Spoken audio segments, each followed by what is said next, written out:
What's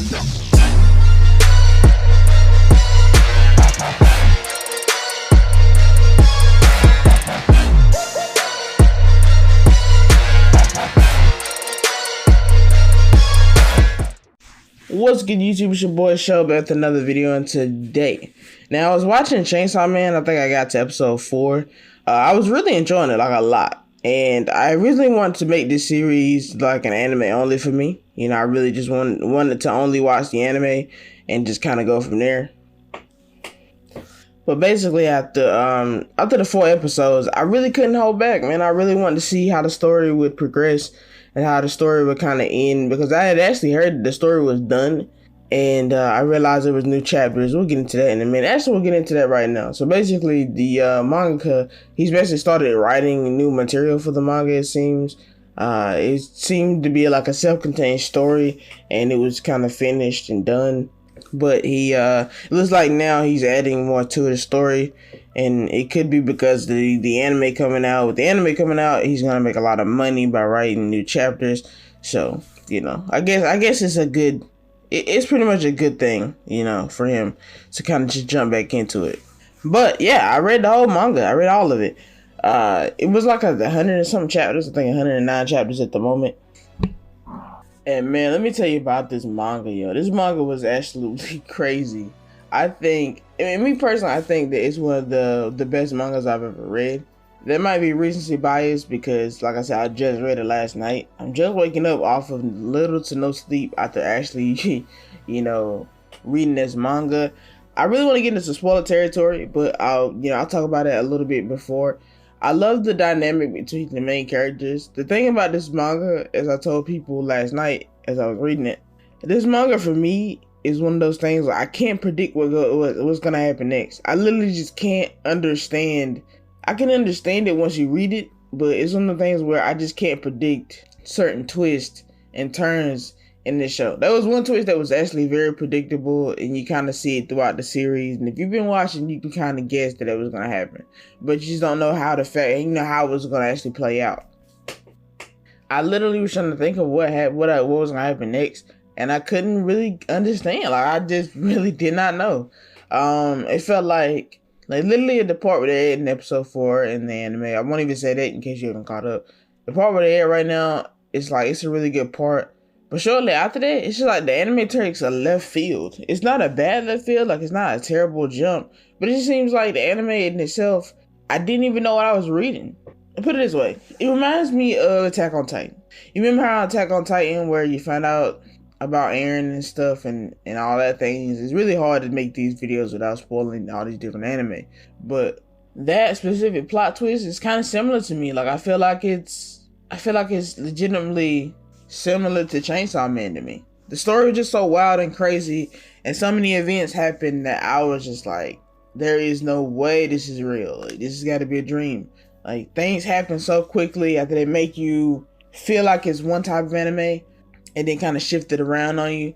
Now, okay, so if you made it this far in the video, congrats, appreciate it. But now we're going to go into the spoiler territory for me. I want to talk about the anime, and I can't really hold back without spoilers, you know. So if you don't know anything about the manga, or if you don't want to be spoiled, then definitely click away right now. As I'm talking right now, my voice, click away. You know, so we don't want to spoil you. We want to get into the manga without really spoiling it. Alright, so on that note, I assume everybody is safely gone or whatever. Let's talk about the manga. Alright, so one thing that kind of irked me, I think it irked everybody else, it didn't really irk me, but considering that the story was finished and now it just continued to be resumed, it made no sense how Denji was so powerful to me. Because the way I was kind of interpreting it was that it is basically based off the human collection of fear. This is not a foreign concept. A lot of animes use the concept. Fire Force, for instance, uses this concept with their specific enemies. Like, their enemies are as strong as you believe them to be strong. You know, and it's like a human consciousness, like a subconscious thing. You know, like, the enemies are really, really strong, but that's only because you think they're very deadly and strong enemies. So it makes sense there. It makes sense here. So like the infamous gun devil that they're chasing he's very strong because he's basically he basically guns. Like people fear a lot of guns. Guns are very feared. It's one of the most feared things in life, and because of that, he is so incredibly strong. That's just a slight nitpick with the manga, and I feel like the manga just killed characters too fast for me. I don't know, yeah, I understand that like we don't want drawn out manga and stuff like super drawn out manga that don't really go anywhere, but I feel like we could have slowed it down a little bit. You know what I'm saying? We could have did something like, because I don't know, maybe the deaths of the characters, I actually started liking the characters and they hit me a little too hard, if I'm being honest. I feel like everybody in the show were just there for the sake of dying. I feel like maybe I'm not presumptuous enough to be like, I know what's better for the story, but at least in stuff like Game of Thrones before it turned to absolute garbage, you had like your one main character that was killed, but you could rally around a lot of other characters, and none of those characters were safe. You just didn't know which one was so safe. Like one of those characters was safe, or a couple of them were safe. You just didn't know which one was safe. The one you thought was safe was not safe, and you want to kind of throw your love behind a certain character. Now, obviously, I guess it's Denji, because Denji, we don't really worry about Denji dying. That's why I like Denji as a character. Since we're gonna get into it, man, like the fact that those 4 episodes in the beginning show us kind of bonded with the gang, the opening and stuff is all about bonding with the gang and stuff, only to realize that like these characters die in horrible deaths, like for one, when I first started reading it, I got introduced to the other group, and the one that was Aki's friend, and she had the eye patch, and she had the ghost demon. You see the episode when they're fighting the big giant thing that traps in the house, and you hear about Aki's sword that's supposed to be really, really powerful and everything. It felt like, to me, I didn't realize it, but I was really speeding through the manga. Like I was reading it like anime. I read it so fast. I had to go back and hope I didn't skip chapters, because I thought like I skipped 10 chapters. Everything in the pace in the anime was going so fast. I really couldn't even, I couldn't even feel it. Like I could feel it, but what I'm saying is it was so fluid that I was looking at my phone as I was reading the manga, and I was just like, there's no way I'm at chapter, I think after a good amount of time, I was at chapter 70 something. I was like, there's no way I was at chapter 70. I'm speeding through this. Like I'm comprehending everything, but I'm speeding through it. Because honestly, it was so good. It was really, really good. But that moment when they fought the demon, Aki didn't use a sword. And then it seems like the very next couple of chapters was just like, they get you warmed up to this girl, only for this group of devils to attack that are very powerful. They work for the gun organization. And like I said, it was on some Attack on Titan type stuff, which I guess a lot of people love that. Attack on Titan is one of those anime where you don't know who's going to die. But eventually it got kind of predictable. Like you knew Armin and Mikasa wasn't going to die. They was going to be brave enough to kill them early on. And, you had characters like Levi that wasn't going to die. So it was a lot of characters that felt protected from the anime itself. But a lot of the other side characters were expendable and stuff. And I guess that was the same here. But when I'm watching it and I'm just like, this is crazy to me. The amount of death going on right now, when they first got attacked and everybody's just getting died. Everybody's dying and getting popped and stuff. I'm like, this is absolutely ridiculous. You see Makima get shot and everything, and she dies. And she don't die, but she gets shot. And Katana Man comes out of nowhere. For one, he approaches Denji about his father. I think, and like I said, I don't want to critique here, but I guess I'm gonna have to. I think they should have wrote a better story from Katana Man.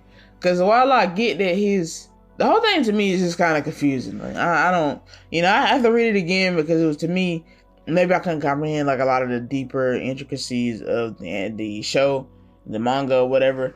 Because when I read it, I was like, Katana Man is mad about Denji killing his father. Obviously, he might not know that his father was a crook, and his father basically took Denji's life, and basically held it there. But he knows Denji is the one that technically killed his zombie father, but his father was already killed by a devil. So all he did was basically release him from his pain.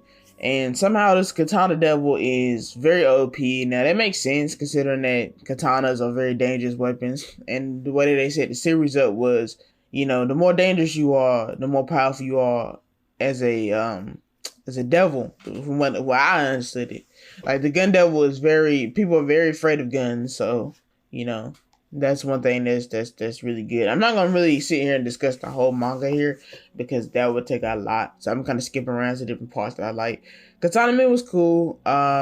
they killed a lot of characters in this, and that's when the anime kind of took that turn for me, where I realized that a lot of these characters won't be living. With the Katana Man arc or whatever, we got introduced to Angel, which is one of my favorite characters. We got introduced to well, first we saw his needle attack, which was crazy. I think that was kind of crazy to me because Katana Man is obviously strong, but for him not to be able to kill him with the needle and it's a cursed object, it's like, what's even the point of using a cursed object to have your life point? Yeah, your life points, and he still not be dead. Like he's not even gonna die. That's crazy. And you're using this cursed tool that's supposed to insta kill somebody. But regardless of that, everything just kind of went like a blur. Like I said, everything just kind of sped up. We skip over to where Denji gets trained, and he meets the guy who's like the strongest in that division or whatever, and him and Power get trained. They come back. They do stuff. What I really want to talk about is, like, honestly, want to talk about is the assassination arc. That just got left field wild because one we got introduced to a lot of strong characters. They did a really good job of telling why they were actually strong, but there was a couple of twists there, and we get to see like hell for the Chainsaw Man verse for the first time. We get to see the devil the darkness devil and how strong he is.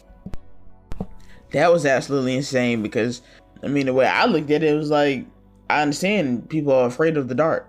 I don't know if it's that many people that are afraid of the dark than guns, but the gun devil is immensely strong. And not only that, it's just like, okay, they killed the gun devil and then Maki kills the people. I skipped over the bomb girl because that was a cool little side plot, but like I said, the manga goes so fast. It's like, yeah, he fell in love with the bomb girl. Bomb girl got killed by Makima or whatever her name is. I think it's Makima. But I really want to talk about Makima because that's the thing that's kind of like, I don't know how I feel about it. Because obviously it was set up from the very beginning with context clues that she wasn't the greatest person. She didn't really care too much about people. I think her twist as being the devil of control was great. I didn't see it coming. I mean, obviously she had like a lot of control vibes, but I didn't really see it coming. I thought she was gonna be like the devil of gravity or whatever, because her powers were just vast. Her powers are very vast, but now it's like if she has the power of control, it makes sense. She can use other people's powers as her bidding. She's very powerful. I don't really know how that logic works. People are being afraid of being controlled. I guess she's powerful, but just her powers in general, her abilities of being able to control people's speech is crazy. I kind of like the scene when she's finally revealed to be kind of evil. Even then, she doesn't really seem like she's evil. She seems like she just don't care about people, whatever the situation was. But you learn from the Time Devil who, by the way, should be a really, really strong devil, but I don't know how that worked. I mean, people should be fearful of time and how much they got left. But like I said, I don't really know how the whole devil thing works. I don't even know if that's even effective of them being afraid anymore. But Time Devil tells Aki that he's going to die by Denji. Denji's going to kill him in power. And, he goes to Makima to try to help solve the solution. That's when Angel pops out and realizes what the truth about everything was. Like I said, it went by really, really fast. I mean, Angel basically realized that he didn't kill his whole town. She made him kill his whole town. Therefore, alluding to the fact that she is the control devil. And then, you had the flashback to the U.S. president telling whatever piece of the gun devil that he has. By the way, the gun devil was already killed. He was really... I don't get it, man. I don't get who was he killed by? He was already taken down, obviously. So who was he killed by is the real question. Because you have the gun devil and he killed millions of people and he was a crazy strong entity. But yeah, he might have been killed by Maki, but I'm not sure. He was already killed, he was already murdered, and he was split percentage of him between all the different countries. This is definitely a manga I'm gonna have to read again. Because I'm all over the place with my thought. I'm gonna have to read it again for a second straight day because I definitely need to understand some context clues. So he was dead, but I guess the US had enough pieces of him to make him like a fraction of his power at least. He comes and invade, tries to fight Makina. He takes the body of Aki only to try to come kill Denji. I guess because the whole thing is like Makima is Aizen, basically. Makima is literally Aizen. The more you think about it, Makima is Aizen, and it makes so much more sense because she's the control devil. She can control people. Aizen can control people with his loyalty. He can also control people with his actual abilities, which causes them to be confused and it's complete hypnosis. So he can basically make them see whatever he want, which basically gives him complete control. They're both conniving. They both set up for the main character to be this really, really strong entity. Like the strongest. They both set up the main character to be strong enough to defeat them, which is crazy to me. She's basically a female Aizen. Either way you look at it, it makes sense.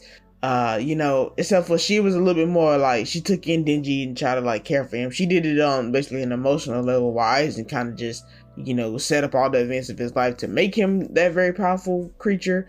She didn't intend on Ponachita to fuse with Denji. She intended for, she basically loves and reveres the Chainsaw Devil because of the Chainsaw Devil's special ability. By the way, why does the Chainsaw Devil have an ability that is able to erase devils from existence for good? And like, what's really the point of any of that? What's Makima's true goal? Because, okay, if her true thing was to make peace, which I just don't feel like that's true. I mean, she made a deal with the prime minister. They know her powers apparently, and she didn't just control them. I guess they alluded to she might have controlled them. I don't know. I have to read it again. Like I said, I was very sleepy. But not only that, to find out that she was evil. She have a control devil, which is why she's so OP, because she can just control people to do whatever she wants, which is, I guess, the most OP power. Denji has a more OP power because she can't control Denji, only because she can only control people she looks down on, people she feel like she's better than. And you see it a lot in the beginning of the anime series when she is telling Power to do this and be good or whatever, and Power is listening. Not only that, man, Denji is actually forced to kill Aki or whatever, and it is all her doing, because I guess she could have killed the Gun Devil because she controls the Gun Devil, so she definitely could have. She basically made it fuse with Aki or whatever the situation was, because her whole point was she wanted to give Denji friends, give Denji family, make them all live together, only to break them down and kill all of them, only to kill all of them and so Denji would basically, his spirit would break and he would belong to her, which he kind of did. The one wish he asked her was basically to be her dog. And they had a whole story, a side story in there about him losing his humanity and stuff, and he really just was so sad about Aki that he just kind of wanted to be her dog. He didn't want to make no more decisions and stuff, only for him to open the door and get Power killed. I mean, the way she got killed was so, the fact that she was holding the birthday cake, like the way she got killed was so sad to me, because it was so quick. But she did get her goodbye with the blood that she gave him and stuff. So, her being the blood demon, she was able to tell him to kind of find her again, because her blood demon self will revive and she will be a person again. But yeah, but Denji being the Chainsaw Man is crazy, because it's like, okay, there were Chainsaw people before, because it was a lot of people that obviously fought Chainsaw Man. Like, all these people who were killed by Maki, were they always under her control? Like, were they always under her complete control? And how did they all end up back alive in the end? I don't really know, man. I don't really get it. But I love the manga. It was a lot of stuff I didn't get. Normally with manga like that, I can kind of sit down and really understand a lot of these things, but I didn't really get it. Obviously there's new chapters, and it seems like the War Devils at play. That should be a good chapter. But Makima itself seemed very OP. And the fact that Denji even killed her or ate her or, whatever he did, because he killed her, which made sense why he killed her, because her whole thing was that she noticed by like smell, she liked her smell. So she smelled the chainsaw dog that Denji had parted with, but didn't even get to see Denji for his final attack, How was she immortal? I'm guessing she got to use everybody's powers, because she did use a lot of Angel's powers and saw that. So everybody she had controlled or had under her spell, she could basically use their powers. She made a deal with the Hell Demon to kill her to get back out of hell, but I guess she's immortal, so it doesn't really matter. I don't know. Makima is the most confusing OP character I've ever seen in anime. And I guess Chainsaw Man by association is also very OP, because not only did he have a chainsaw monster form where he can basically eat devils, and he's the strongest devil, he can eat devils and kill devils for good. I don't really know how the story is going to progress from now on. Like, is he's going to eat all the devils and erase them from existence? But obviously he's friends with some. He's going to have to try to find Power again one day. I'm assuming that's going to go with the manga. Like I said, the ending where he killed the love of his life, I mean, it's cool. It's a good ending to me. It's a good solid ending to me. But with that being said, guys, I don't even really know what to say. You know, the more I'm thinking about, the more I'm talking about this anime, just off the dome, I realized that there's a lot of parts of this anime I need to go back and reread, because maybe they were explained in great detail, but a lot of those parts to me just really. I'm assuming that Makima had everybody under her control in the beginning. She set a lot of this stuff up. I don't know why she didn't set the very strong human guy up, because I feel like him being alive, kind of helping Denji, was kind of weird, considering that, you know, she could have killed him at any chance. He even tried to kill her, so it wouldn't be far-fetched for her to kill him. She definitely could. It's not an issue. Guns didn't really work on her. She was so OP. It was like she was listening to the government. Well, was she controlling the government this whole time? Like, what did she even fear? Was she the one that took down the gun devil originally, or is there actually stronger devils out there than her? And you know, because I mean, the control devil is strong, but like, there's got to be a devil stronger than her, right? I mean, I would think like the fear of time, or you know, because if I can control time, I can rewind time or something. Like with the time devil, I think you could beat Makima. You know, like there's got to be the space devils. You know what I'm saying? Teleporter somewhere. You just don't know. Like it's obviously different concepts, and you know it's like some old Sandman type stuff. Then it's the you know the death one. I don't know if she had that under control already, but I just don't know. But I'm definitely gonna have to reread this again. I love the manga. It was just a total mind twister, or whatever you want to say. But thanks for watching, guys. Let's subscribe. I'll see you guys next video. Oh, well, actually, if you made it to the end of this, if there's any other manga you want to recommend me that I haven't read, then let me know, and I'll read it down in the comments below, kind of give my little thoughts on it like I did with this video. But with that being said, guys, thanks for watching. Please like and subscribe. I'll see you guys next video.